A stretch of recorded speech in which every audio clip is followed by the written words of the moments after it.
What's going on, guys? I'm Rusty, and welcome to your very first expedition into the breadth of Hallownest. This is a starter guide to Hollow Knight, designed for newer players that may have played a decent bit of the game, or perhaps you wanted to play more but didn't get too far in.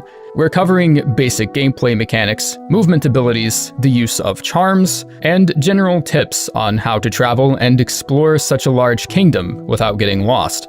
It's easy to get overwhelmed, and perhaps even feel somewhat defeated when you realize just how massive this kingdom is, but hopefully this guide will condense everything a beginner player needs to know into one cohesive video. If you have played through the game once or twice and have decided you can't get enough of it, my Discord server is always looking for some new friends to chat with, and I'll go ahead and link that in the description and in a pinned comment in case you're interested in joining. This guide will be as spoiler-free as I can make it, but we are going over quite a lot of mechanics and gameplay for the length of this video, so keep that in mind as you continue.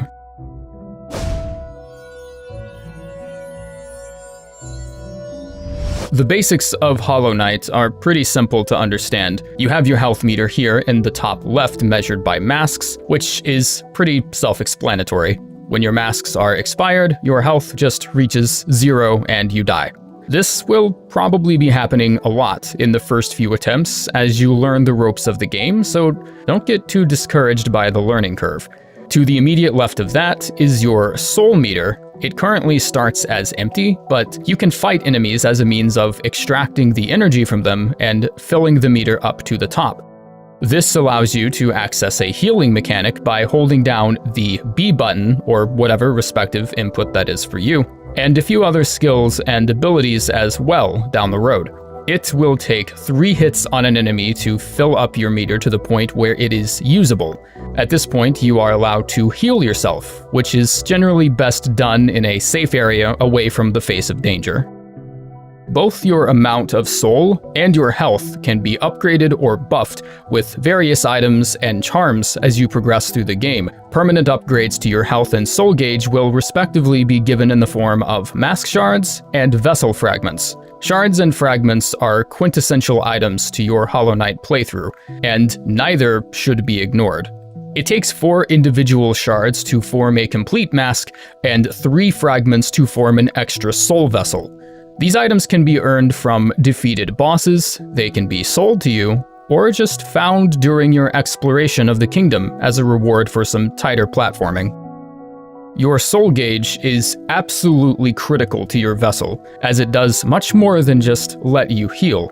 Throughout the game, you are also given access to different types of spells. Your first spell is a linear and pretty basic fireball spell that fires a blast of soul energy straight ahead, dealing significant damage to anything in front of you. You also have a downwards diving spell called a Desolate Dive that deals a shockwave of damage around you starting from the point of impact. This does significantly more damage than the former, but only if both the dive and the shockwave hit the same enemy, which can be a little difficult. The dive spell can also be used for breaking through fragile floors and cracked glass, and there's usually a visual cue that indicates the floor below you can be destroyed in this way. Your final spell is an upwards attack known as Howling Wraiths. This spell hits 3 times in succession and is also capable of dealing a pretty large sum of damage, but only if all 3 hits connect with the same enemy. Each spell has its own competencies and weaknesses, and although a spell may output more damage, that doesn't necessarily mean you should expect it to serve you better in every single situation. There are upgraded variants to each of these spells that come with their own array of hidden talents and benefits, but going through this game as blind as you can really does help the experience, so I won't divulge these to you here, and instead just let you explore on your own. In addition to 3 primary spells, your knight will also collect 3 separate melee abilities taught to the knight through talking to NPCs known as Nail Masters. These abilities are called Nail Arts. They do not require soul or any resources to use, and are extremely powerful, the only major drawback being their significantly longer wind-up time. Without spoiling each NPC or their respective locations, I can show you how each of these nail arts can be applied to to different combat situations. The Great Slash is a simple nail art that doesn't require any extra input outside of just holding down melee and waiting for the visual cue that it's ready. Let go of it, and the knight will slash outward in front of itself, dealing pretty massive damage. The dash slash works very much the same, only instead of standing still, you would dash first, and then let go during the dash animation to slash straight in front of you. This has some extra applications in combat if an enemy is further away from you, and you need to close distance quickly, while still getting in major damage. The Cyclone Slash, my personal favorite, is executed by holding either up or down on the D-pad, and then releasing the melee button. During this art, the attack button can be repeatedly pressed to lengthen the duration of the Cyclone Slash all the way up to 7 hits. This one has a bit of a learning curve to it, as the art itself has much more DPS potential than the other two, but the duration of the attack can leave the knight susceptible to interruption via damage. Do not expect to land all 7 hits on most enemies unless they are designed to be stationary. Of all the facets that make a Metroidvania a solid Metroidvania, one of the most critical features is the player's ability to move. Movement abilities are what make traveling through the scope of Hallownest easier, opening new paths and shortcuts to new areas, secrets, and other points of progression in the game. Throughout your exploring, you will obtain new movement abilities that will help you do exactly this, and some are of much more importance than others. The Mothwing Cloak ability gives your knight a dash, which is an ability that you actually do not have from the very beginning. Unlike most other abilities, the knight's dash is incorporated into plenty of other charms and melee abilities, and is a rudimentary tool outside of navigation. There are other abilities the knight uncovers through the game, such as a wall kick, a double jump, an elongated dash that allows you to cross extremely wide chasms, and even the ability to swim through acid pools without taking damage. There are quite a lot of movement abilities out there to discover, and not all of them are even necessary for the game's completion, only making their discoveries that much more significant. The 4 main movement abilities I would advise newer players to seek first would be the dash, the wall kick, the long dash, and then finally the double jump. Hollow Knight's gameplay is extremely simple at its core, yet there is tons of room for nuance. This is the role that charms play in Hollow Knight. Charms are a very unique type of item in Hallownest that give your knight various buffs, ability tweaks, and general bonuses. Everything ranging from quality of life charms like Gathering Swarm and Wayward Compass, to nail-lengthening charms like Mark of Pride. You can increase the soul you get from enemies, make spells more powerful, increase the knockback of your melee attacks, quicken the pace of your heal, and many other buffs and talents that I'm not about to go spoiling. Charms require a certain amount of notches to be equipped. You start the game with only 3, which might be enough room for 1 or 2 to start, but you can also find charm notches in the same way you would find shards or fragments. You can buy them from a vendor, or you can find them scattered throughout the kingdom. You were once only able to achieve 10 notches in the vanilla game, but the Grim Troop expansion has now made it possible to obtain up to 11. And even then, if you don't think a charm will fit in your current build, you can always, try. Some charms work well with others, while some don't. And some even have very unique interactions when equipped together that will add a small extra layer of excitement to the gameplay experience.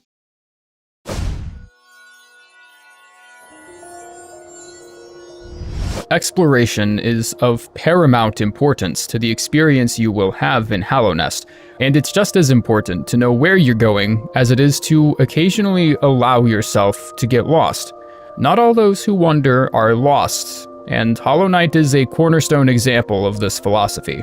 You will first find Cornifer at the foot of the long drop in the Crossroads area. This isn't really any kind of spoiler, as the game is set up to where you find him pretty easily in the first 5 minutes of the game.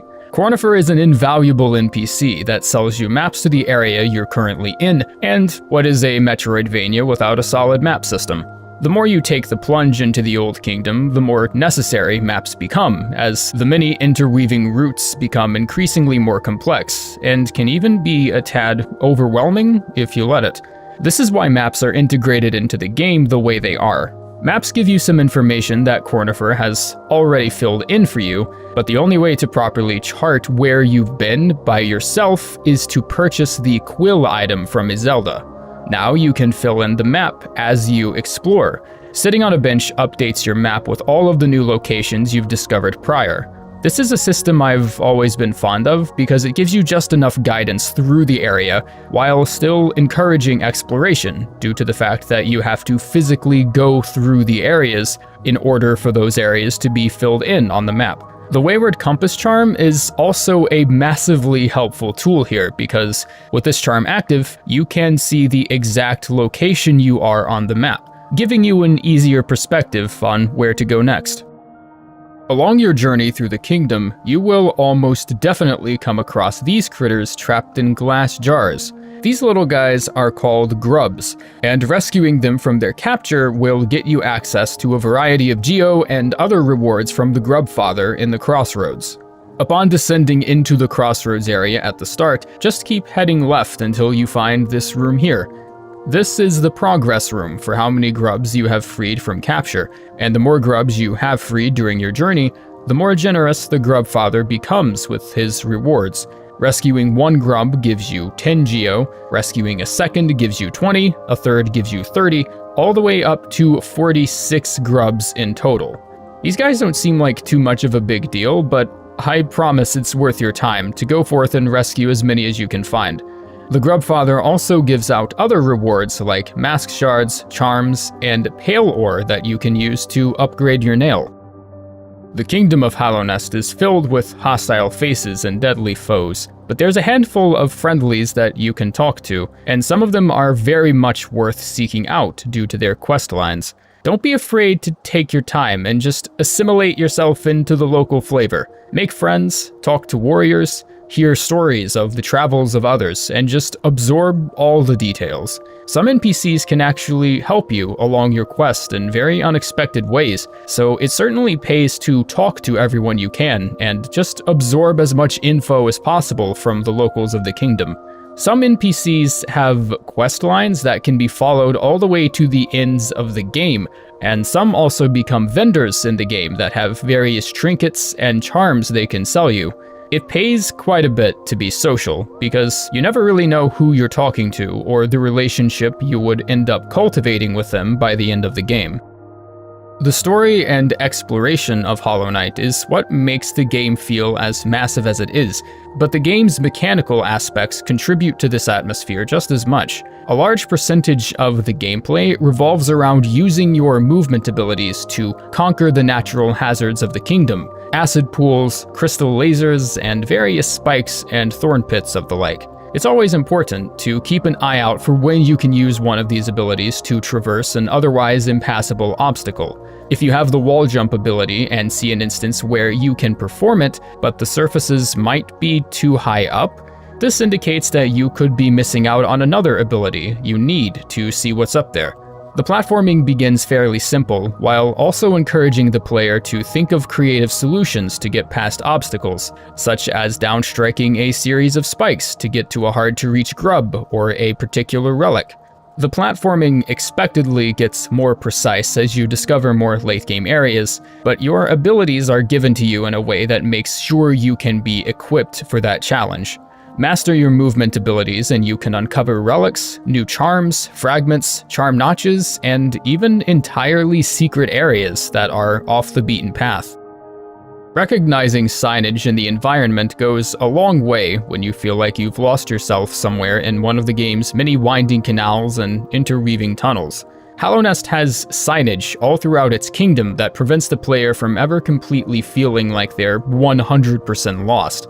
There are signs that point you to benches, stag stations, elevators, and other landmarks that will help you get around the kingdom much easier. Breakable walls is another facet of the game's exploration that isn't always immediately apparent. The game tries its best to convey this mechanic by giving you a geo cluster to strike, while also placing it next to a breakable wall, so that you'll go for the cluster, hit it, and then realize the wall's starting to give. It's not always easy to keep that at the forefront of your mind, but if a wall feels out of place and you feel like it should be tested, you can always just try and nurture that impulse as much as you can remember. Some of Hallownest's most notable treasures are hidden behind these walls, and it's up to the player to find them all.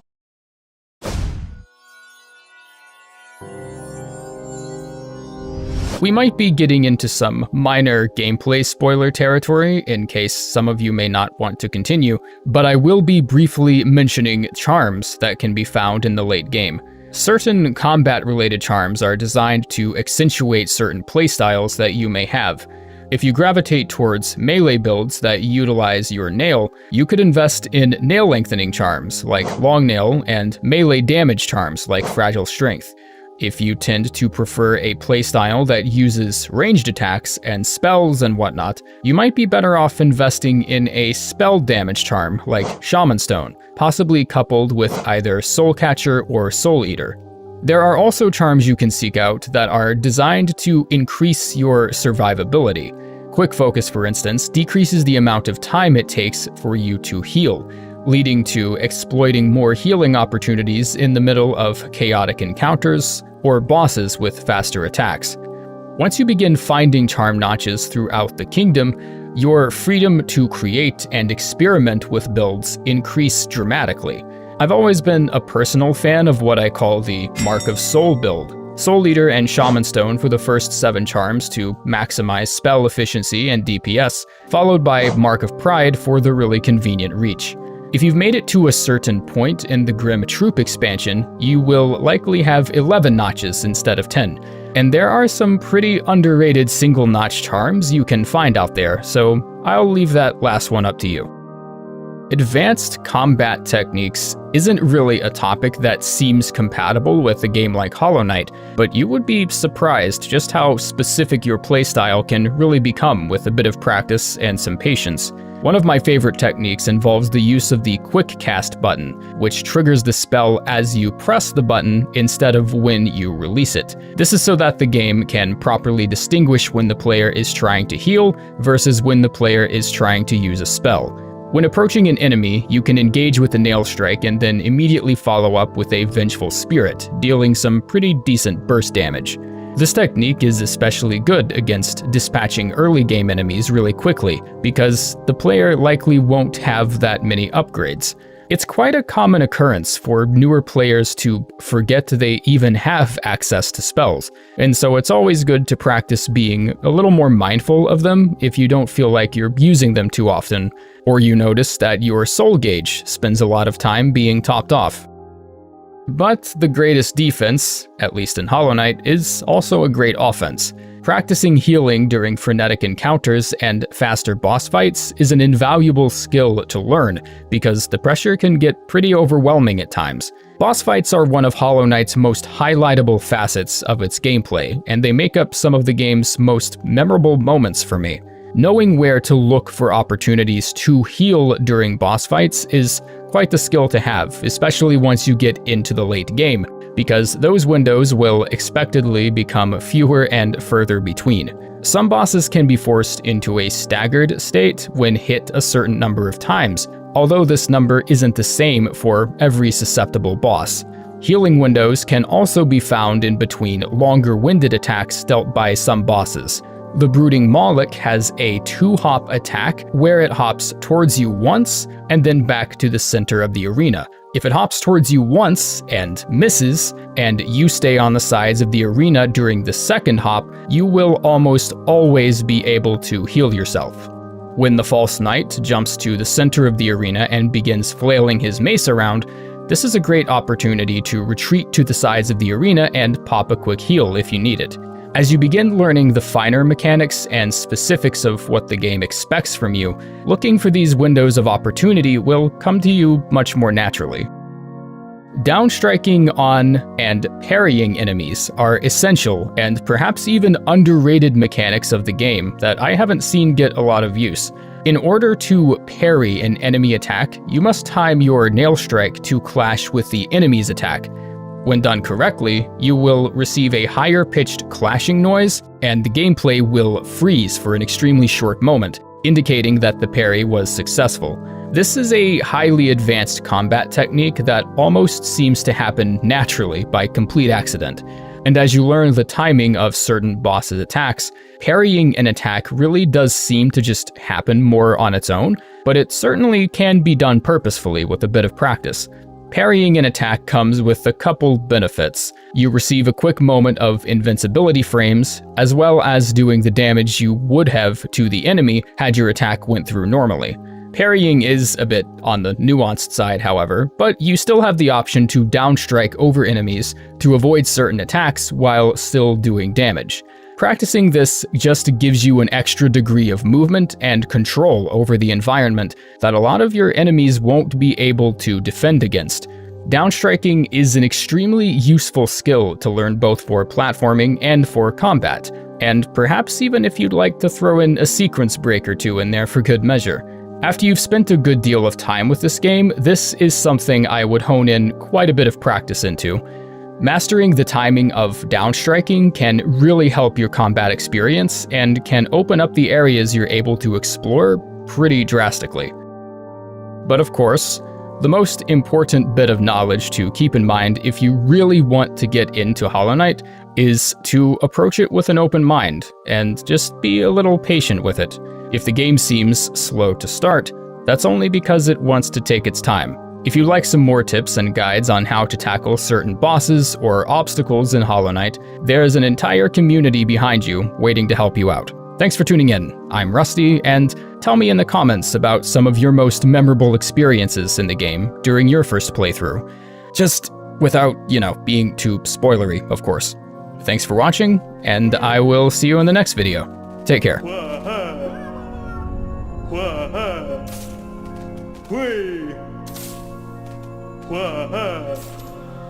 Whee!